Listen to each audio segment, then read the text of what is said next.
മദീനയിൽ ഒരിക്കൽ വലിയൊരു ശബ്ദം കേട്ടു. ആളുകളൊക്കെ വീട്ടിൽ നിന്ന് പുറത്തിറങ്ങി. എന്താണ് സംഭവിച്ചത്, പോയി നോക്കുക എന്നിങ്ങനെ ആളുകൾ പറഞ്ഞുകൊണ്ട് നിൽക്കുള്ളൂ. എല്ലാവരും വന്നപ്പോൾ എന്നാൽ പിന്നെ ഒന്ന് പോയി നോക്കുക എന്ന് പറഞ്ഞിറങ്ങി.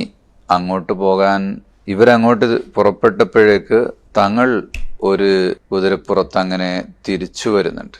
അബൂ ത്വൽഹയുടെ കുതിരപ്പുറത്ത് നബിതങ്ങൾ തിരിച്ചു വരുന്നു. അപ്പൊ നബിതങ്ങൾ ആ ശബ്ദം കേട്ടപ്പോൾ തന്നെ ആരെയും കാത്തു നിൽക്കാതെ കിട്ടി വണ്ടിയെടുത്ത് ഓടിയിട്ട് നോക്കിയിട്ട് അവിടെ പ്രശ്നങ്ങളൊന്നുമില്ല എന്ന് വന്ന് പറഞ്ഞു.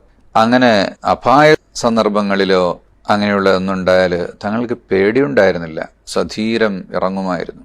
തങ്ങൾ പങ്കെടുക്കുന്ന യുദ്ധങ്ങളിലൊക്കെ ഇറങ്ങിയാൽ ആദ്യം തന്നെ മുന്നിട്ടിറങ്ങുന്നത് തങ്ങളായിരുന്നുവെന്ന് ഹദീസിൽ കാണാൻ കഴിയും.